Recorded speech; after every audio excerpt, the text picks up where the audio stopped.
কখনো খবর Pakistan cricket board বাংলাদেশের পাশে দাঁড়াচ্ছে, কখনো খবর বাংলাদেশ ক্রিকেট বোর্ডের আর নতুন করে বলার কোনো কিছু নেই, কখনো আবার খবর আইসিসি বাংলাদেশ ক্রিকেট বোর্ডকে কিচ্ছু জানাচ্ছে না, কখনো আবার খবর বাংলাদেশই জিতে যাচ্ছে, শ্রীলঙ্কাতেই বাংলাদেশের বিশ্বকাপ ম্যাচগুলো আয়োজিত হতে যাচ্ছে।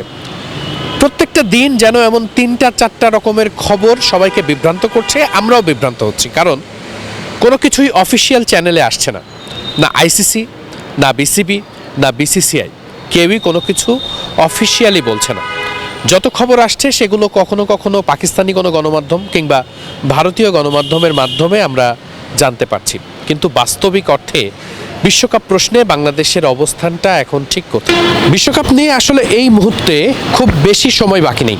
যতটুকু জানা যাচ্ছে 48 থেকে 72 ঘন্টা সময়ের মধ্যেই বাংলাদেশের বিশ্বকাপ প্রশ্নের সমাধানটা আইসিসির পক্ষ থেকে চলে আসবে। কালার এক্সপার্ট এবং ডার্ক স্যাপ সমৃদ্ধ অরিক্স অ্যাডভান্স ডিটারজেন্ট পাউডার, আপনার লন্ড্রি এক্সপার্ট। তবে একটা নেতিবাচক খবরও আছে, একটা ভয়ের খবরও আছে।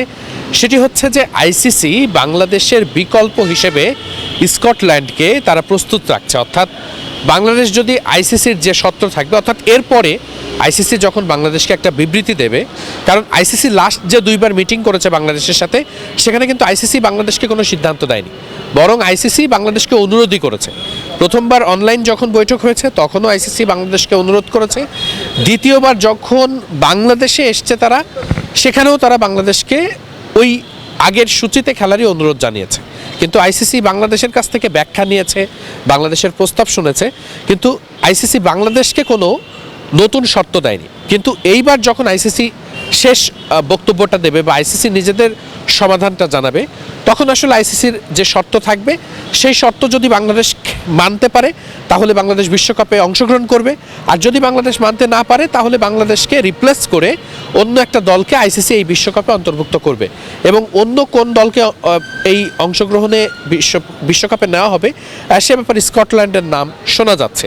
এক্ষেত্রে আপনার মনে হতে পারে, এই যে আমরা শুনছি যে পাকিস্তান বাংলাদেশের পক্ষে আছে, পিসিবি বাংলাদেশের পক্ষে আছে, যেহেতু পাকিস্তানের বেশ কিছু গণমাধ্যম ইভেন বাংলাদেশ সরকারের কোটেশন দিয়ে বলছে যে বাংলাদেশ সরকারের পক্ষ থেকে ইসলামাবাদে ফোন করা হচ্ছে এবং সে কারণে পাকিস্তান ক্রিকেট বোর্ড বাংলাদেশের পক্ষে এসে দাঁড়াচ্ছে।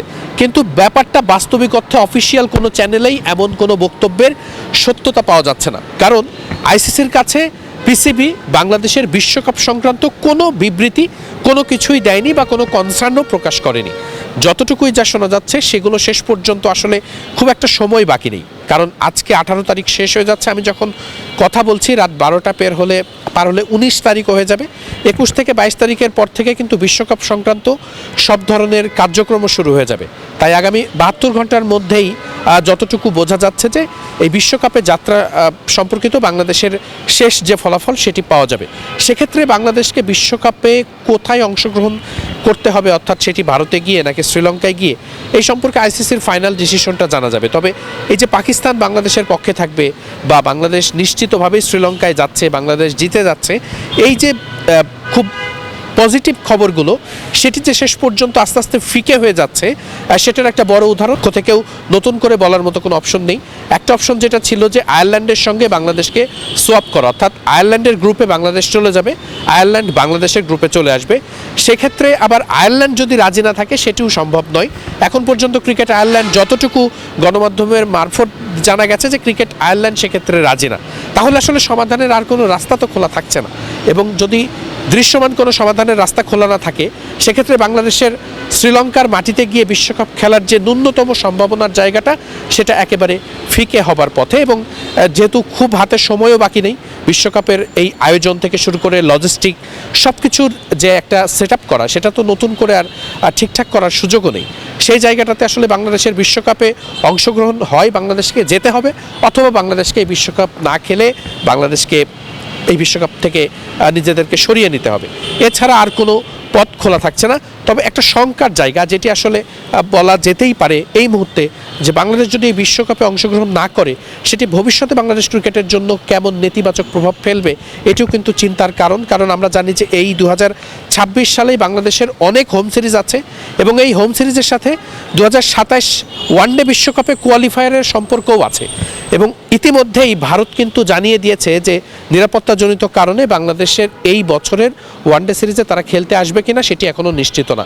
তা ভারতের মতো করে যদি অন্যান্য দলগুলোও সিকিউরিটি কনসার্ন দেখিয়ে বাংলাদেশে হোম সিরিজ খেলতে না আসে, তবে শেষ পর্যন্ত আসলে আমরা ভালোটার আশাই করব। আমরা আশা করব যাতে যে কোনোভাবেই হোক বাংলাদেশ এই বিশ্বকাপে অংশগ্রহণ করে। আমরা আশা করব যে একটা সমাধান বাংলাদেশ ক্রিকেট বোর্ড যাতে খুঁজে বের করে।